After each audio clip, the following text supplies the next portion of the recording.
반가. 안녕하세요. 공개사법 박용덕입니다.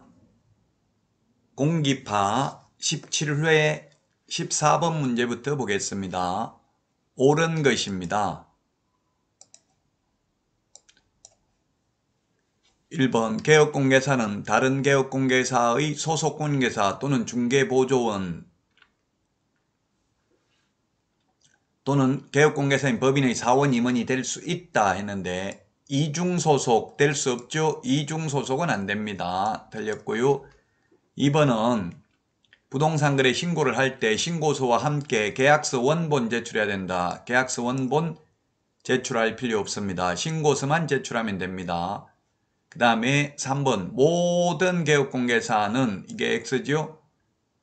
즉 부칙개공은 매수 신청들이 할 수 없습니다. 법인인 개업공개사나 공인중개사인 개업공개사만 매수 신청들인 등록을 하고 경매부동산에 대한 매수 신청들이 입찰들이 할 수 있습니다.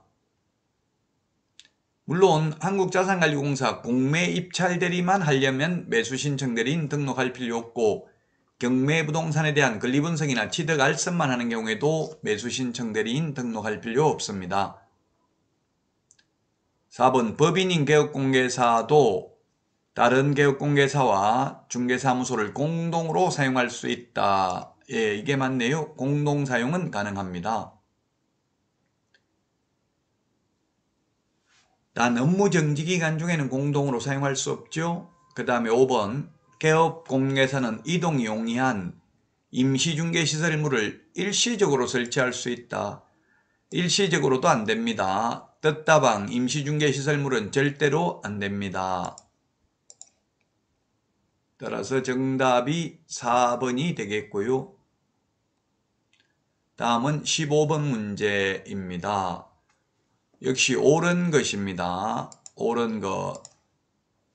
1번 법인이 아닌 개업공개사의 소속공개사는 실무교육을 이수하지 않아도 된다 했는데 X네요. 실무교육은 등록을 할 자, 그 다음에 소속공개사로 취직을 할 자, 모든 법인의 임원 또는 사원입니다. 법인의 임원 또는 사원.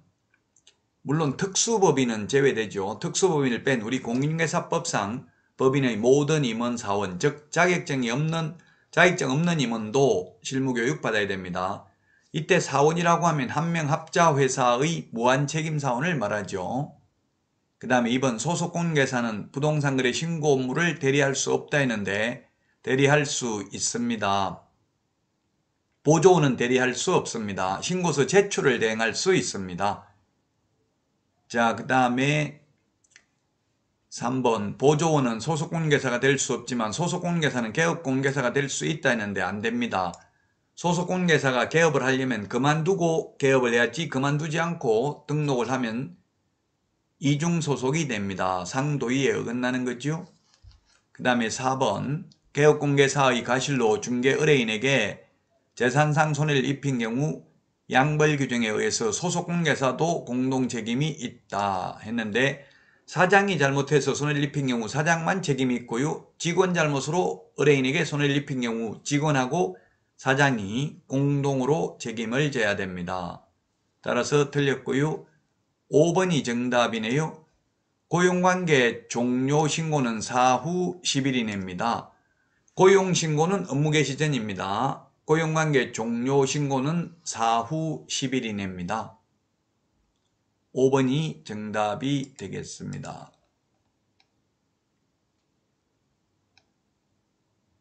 다음은 16번입니다.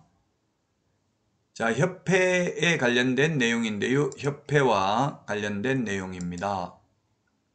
협회를 설립하고자 할 때는 발기인이 작성하여 서명 날인한 정관에 대하여 회원 600명 이상이 참석해야 되죠. 회원 600명 이상이 참석을 해야 됩니다. 600명 이상 출석을 해야 되고요. 그 다음에 과반수 동의를 얻어서 국토교통부 장관의 설립인가를 받아야 됩니다.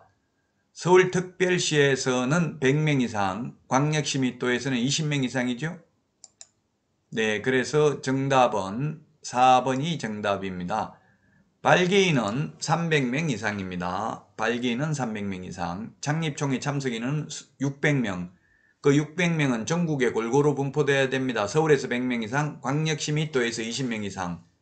광역시 밀도가 우리나라에 15개니까 곱하기 20을 하면은 300명, 서울에서 100명 하면 400명, 600명 중에서 400명은 전국에 골고루 분포가 되어야 합니다. 따라서 4번이 정답이 되겠습니다. 여러분 다음 시간에 찾아뵙겠습니다. 안녕히 계십시오. 안녕.